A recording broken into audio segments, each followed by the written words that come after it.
있어요? 네, 열심히 쓰고 있어요. 오늘은 제품에 대한 게 아니라 현지 씨한테 좀 도움이 되고자 내가 요즘 공부해온 거를 알려주고 싶어서 만났어요. 시간이 괜찮아요? 네, 괜찮아요. 우리 한 10분, 15분 정도만 얘기를 나누면 될 것 같아요. 전단지 하나로 모든 게 끝나는데 현지 씨는 혹시 여기 9가지를 보면 내가 미래에 하고 되고 싶은 거 아니면은 내가 요즘에 나는 이렇게 살고 싶다라고 하는 걸 한번 3가지 한번 체크를 해봐 주겠어요? 네. 개정적인 자유, 이거요. 멋진 엄마다 자녀 유산 남기기. 네. 전 아직 아기가 없어가지고 거기까지 생각은 못했었고, 저는 이 시간적인 여유, 여유 시간하고 재정적인 자유, 그다음 다른 사람 돕기. 원래 저는 다른 사람 돕기 생각하는 사람이 아닌데, 돈과 시간이 있으면 누군가를 도울 수 있는 여유가 있지 않을까? 좀 이런 생각이 들더라고요. 되게 멋있는 것 같아요. 그렇다면 이 3가지를 위해서 혹시 준비하고 있는 게 있어요? 열심히 일하는 거. 열심히 일하는 거? 그쵸. 누구나 열심히 일하는 거죠. 그러면 이 3가지를 혹은 이 앞으로의 미래의 준비를 어떻게 하면 되는지 현실을 한번 점검해봐 드릴게요. 네. 현지 씨가 지금 몇 살이죠? 31살이요. 그래서 한번 동그라미 해봐 주시겠어요? 그래요. 그럼 현지 씨는 몇 살까지 일하고 싶어요? 저는 그래도 60까지는 일해야겠죠.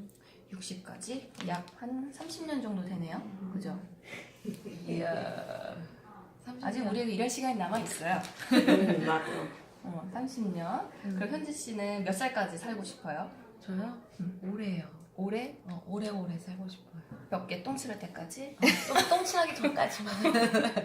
100살? 네, 100살? 그 100살까지 살고 싶어 해요. 네. 자, 그러면은 30년 동안 우리는 벌어서 남은 40년을 살아야 되겠죠. 네. 잘 살 수 있을 것 같아요? 그게 걱정이에요. 그죠? 걱정이죠. 그러면 옛날에 같은 경우에는 어른들이 이 일 시작을 조금 일찍 했었어요. 그렇죠? 우리 왜 부모님한테 보면 한 직장을 다니면 평생 직장이라고 하잖아요. 저희 아빠도 그거 제가 이직하는 거 이해를 못해요. 그래서 사회생활을 일찍 시작해서 은퇴도 한 60, 한 35년 정도를 일을 하시고 70대 한 중반쯤에 하늘나라로 가세요. 네. 그렇다 보니까 이 벌 수 있는 시기가 길다 보니까 내 집 마련도 할 수 있는 거고 하는 건데 우리는 사회생활 자체가 되게 늦잖아요. 군대도 갔다 오고 뭐 남자 같은 경우에는 근데 평균적으로 본다라고 하면 30대, 그쵸? 20대 후반 저 같은 경우 대학 졸업하고 가니까 20대 중후반 때 사회생활 하는데 은퇴 기간이 옛날보다 더 짧아졌어요. 대기업 같은 경우는 40대 중반에도 퇴직한 사람들도 있고 근데 병원에서 우리를 죽이지 않다 보니까 내가 살고 싶지 않아도 이렇게까지 살 수 있는 거예요. 지금 태어난 애기들은 120살, 140살까지도 살 수 있대요. 그러면은 요 짧은 요 20년 동안 젊은 최현지가 요 50년 이상을 책임져야 해요. 그쵸. 책임질 수 있는 준비 되어 있으세요? 아니요. 그쵸. 조금 더 이렇게 아니요? 혹은 뭐 이렇게 보시기에는 되게 추상적으로 보일 수 있으니까 제가 조금 상세하게 조금 보여드릴 텐데 자, 여기를 보면 현지 씨가 아까 전에 31살 31살이었고 아까 일은 60살까지 그 다음에 100살까지 살고 싶다라고 했어요. 여기가 40년 여기가 30년이라고 볼게요.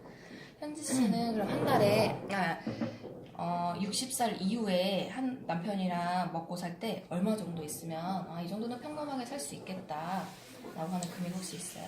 그래도 한 달에 최소로 잡아도 200은 있어야. 그쵸. 200만 원. 200에서 300?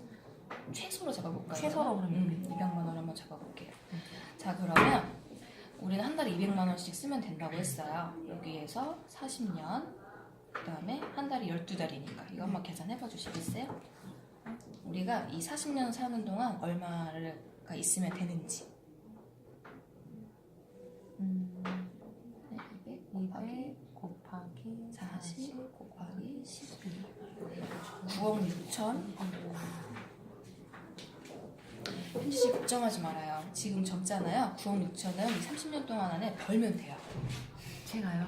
그렇죠. 그러면 9억 6천을 네. 나누기 30년, 그다음에 나누기 12달. 이거 한번 계산해봐 주시겠어요? 1년 나누기 12달. 한 달에 266만 원씩만 적응하면 돼요. 쉽죠? 한 달에요? 여기에 이걸 쓰는 게 아니고 한 달에 이만큼을 모아요. 이제 이렇게 벌기도 힘든데 그러니까. 내 월급에 모아야 돼. 이만큼은 저축해야 돼요. 근데 단서 조항이 또 하나 있어요. 네. 200만 원을 평범하게 살려면 우리 딸도 아프면 안 되고 우리 부모님도 아프면 안 되고 신랑도 아프면 안 되고 나도 아프면 안 돼요. 네, 그렇겠네요. 그렇죠. 근데 이 200만 원이 지금 200만 원의 화폐 가치랑 똑같을까요? 아, 그렇지 않겠죠? 그렇죠. 물가가 오르겠죠? 우리가 한번 계산을 한번 해볼게요. 2018년도 지금 현재 네. 짜장면 값이 얼마 정도 하죠? 지금 한 8천 원? 8천 원? 우리 좀 그거는 강남에서고 저기 상암동은 7천 원이면 먹어요. 아니 7천 원이요. 우리 한 계산하기 쉽게 6천 원 정도로 한번 6천 해볼게요. 이 7.2 법칙이라고 해서 7년에 한 번씩 화폐 가치가 2배로 떨어진다라는 의미거든요. 이게 경제학에 사용하는 용어라고 해요. 네. 그래서 우리 이 과거로 한번 돌아가 볼게요. 2011년도에는 반값이겠죠. 네. 3,000원. 그다음에 1994년에는 1,500원. 반값이니까 1987년에는 750원. 이때만 해도 지금 30년이 지나갔거든요. 더 내려가 보면 300원대라고 해볼게요. 자, 예전에 우리 300원, 태어나기 전에겠구나. 네. 나는 87년생이니까 옛날에는 짜장면이 750원이었다면 750원 짜장면 값을 우리는 이제 6,000원에 먹고 있는 거예요. 이만큼 화폐 가치가 달라졌다라는 거고, 그러면 현지 씨가 미래에 이제 짜장면을 또 먹을 일이 있을 거잖아요. 그렇죠. 그때를 한번 계산해 볼게요. 2025년에는 2배니까 12,000원. 12,000원. 그 다음에 2032년에는 2배니까 24,000원. 그 다음에 2039년에는 48,000원. 짜장면 먹으려면 지금 이게 30년 정도, 20 정도 되게 되진 않지만 짜장면 한 그릇에 48,000원인 거예요. 아이고. 200만 원을 나는 평달에 200만 원이면 된다고 하지만 짜장면 값이 48,000원이면 탕수육 시켜 먹을 수 있을까요? 못 먹겠네요. 너무 슬프지 않아요? 탕수육까지 못 먹겠네요. 짜장면 값이 이런데 나중에 내 딸이 손주를 낳았는데 손주한테 짜장면 하나 사주기도 힘들 수 있겠죠. 그렇죠. 그렇다면 우리는 미래를 준비를 해야겠죠. 해야겠네요. 자, 여기를 보면 지금 현지 씨 회사 다니고 있잖아요. 네. 혹시 여기 파이프라인의 우화라는 책 읽어본 적 있어요? 아니요.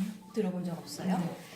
이거 한번 나중에는 꼭 읽어보세요. 이게 우화 말 그대로 아기 있으시잖아요. 아기한테 책 읽어주는 것처럼 책도 얇게 나와 있으니까 한번 읽어보시고, 여기서 나오는 얘기가 뭐냐면 이렇게 산이 두 개가 있어요. 산이 있는데 네. 여기는 우물이 있고 여기는 우물이 없는 곳인 거예요. 네네. 그래서 A라는 청년과 B라는 청년이 있는데 A는 이 물이 없는 곳에 맨날 이제 물통으로 길어다가 물을 가져다 주는 일을 하던 거고, 이 B라는 친구는 몸이 좀 약한 거예요. 그래서 나는 이걸 직접 옮기는 게 너무 힘들어. 여기 파이프를 이렇게 연결해서 물이 나올 수 있게 한번 해보는 건 어떨까라고 고민했던 거거든요. 근데 이 A라는 친구는 나이를 똑같이 먹어갈 거잖아요. 점점 늙어가면서 욕심은 생기는 거예요. 나 오늘 한 통 할래, 2통 할래, 4통 할래, 8통 할래. 그러다가 이제 관절염도 오고 병원비로 더 나가게 되는 거예요. 슬프죠? 슬프네요. A라는 친구는 일을 하지 않으면 돈을 벌 수 없어요. 근데 B라는 친구는 뚝딱뚝딱 파이프를 만들어서 나중에 여기서 물이 칼칼칼칼 나오게끔 한 친구예요. 이 친구는 비록 처음에는 뭐 돈이 많이 들진 않았지만 나중에는 수도꼭지만 열면 물이 나올 수 있게끔 그렇게 하는 우화 얘기인 거거든요. 여기 A라는 친구가 하는 사업은 물통 사업. 지금 직업의 99% 현지 씨와 제가 지금 다니고 있는 회사 얘기인 거예요.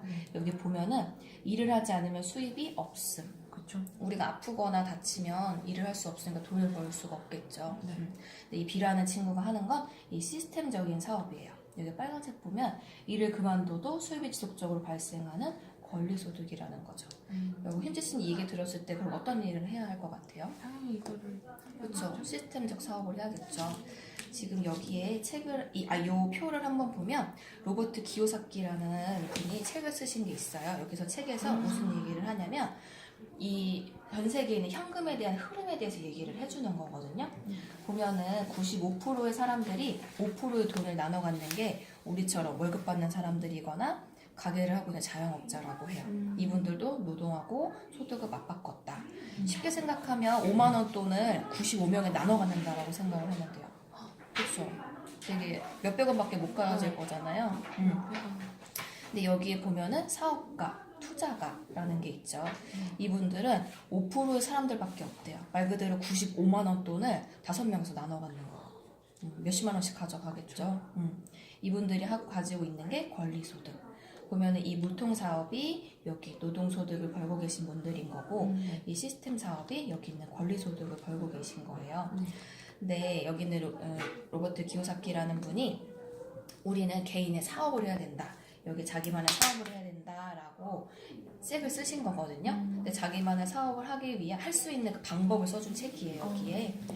여기를 보면 여기 똑같은 표가 여기 이렇게 있죠. 그래서 우리 같은 일반 사람들이 할 수 있는 사업을 한다라고 하면 3가지 방법이 있는데 그 중에 첫 번째는 직접 사업체를 세워서 시작하면 된대요. 내가 삼성을 만들면 돼요. 쉽죠? 두 번째는 맥도날드나 타코벨 같은 가맹점을 사면 돼요. 내가 한 8억 정도 있으면 스타벅스 살 수 있거든요. 그렇게 해서 사업을 하거나 세 번째로는 네트워크 마케팅 사업에 참여를 한대요.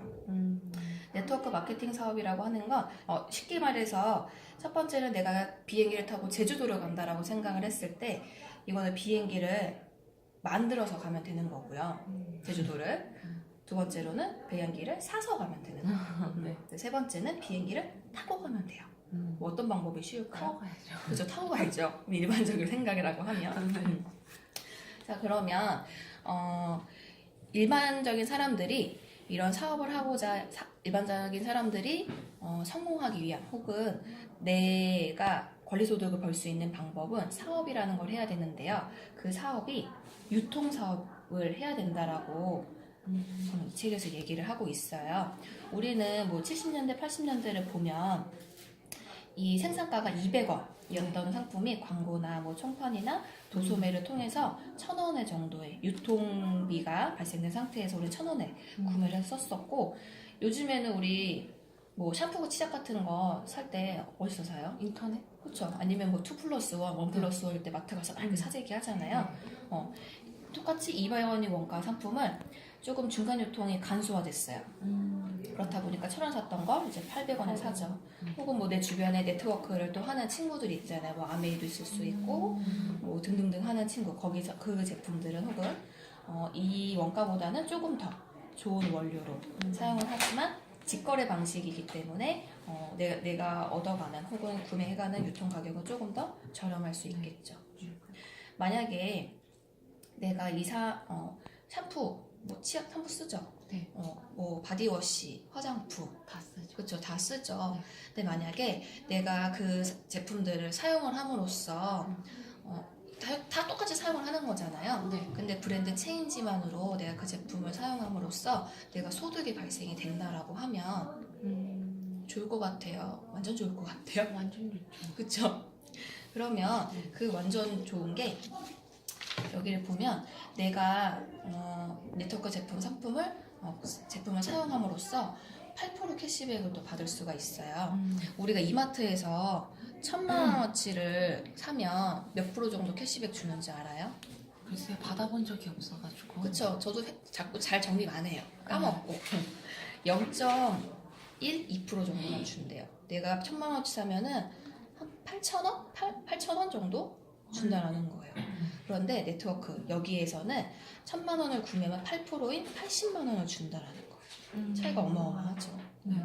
내가 소비만 했어도 이렇게 8%를 받는데 내가 무점포 대리점을 한다라고 하면 이 8% 캐시백과 추가적인 소득이 5에서 40%까지를 더 받을 수가 있다라는 거예요. 48%에서 그렇죠. 여기를 더 받으실 수가 있고 그 다음에 내가 더 추가적인 소개를 더 많이 한다라고 하면은 거기에서 또 10에서 15%를 더 받을 수가 있다라는 거죠. 현지 씨가 뭐 치약, 칫솔 뭐 이런 등등등을 화장품을 구매를 한 달에 한 10만 원 정도로 해서 쓴다라고 생각을 해요. 근데 내가 샴푸를 써보니까 나는 뭐 지루성 두피염이 있는 우리 아빠가 생각이 났어. 화장품을 쓰니까 예뻐진 뭐 우리 친척 언니가 생각이 났어. 이럴 수가 있잖아요. 이렇게 해서 나눔을 해주는 거. 내가 좋은 걸 정보 나눔을 해주는 거죠. 그리고 이분들도 또 똑같은 정보 나눔을 하실 수가 있겠죠. 좋다라고 느끼신 분들은 네. 이렇게 점점 사람들이 많아진다라고 하면 현지 씨는 아까 전에 우리가 살고 싶어 했던 이 권리소득을 벌면서 살 수 있다라는 거예요. 어때요? 얘기 들어보니까 어떤 일을 해야 되는지 감이 오나요? 네. 알아볼 만한 것 같아요. 알아볼 만한 것 같아요. 근데 네. 혹시 만약에 이건 괜찮은 것 같은데 난 이런 게 좀 고민이 돼, 걱정이 돼라고 하는 게 혹시 있어요? 내가 잘 전달할 수 있을까? 나의 전달력? 혹시라도 이제 아무래도 사람들 인식이 있잖아요. 그래서 그런 인식들 때문에 제가 이렇게 난 좋아서 얘기했는데 너 다단계하니? 막 이렇게 얘기할까봐. 맞아요. 인식이 무섭긴 하죠. 네. 그러면 이 인식을 내가 조금 다른 사람들 바꿀 수 있게끔 우리가 일주일에 한 번씩 정도 만나서 책으로 같이 공부도 하고 알아가고 의향이 혹시 있으세요? 네. 뭐 일주일에 한 번 정도면. 일주일에 한 번 부담되진 않죠. 네. 뭐 커피 마시면서 이거 일에 대해서 내가 그러면 이 사람들의 인식을 어떻게 깨면 되는지 방법을 같이 한번 알아가 봐봐요. 네. 그래 보아요. 네, 이상입니다.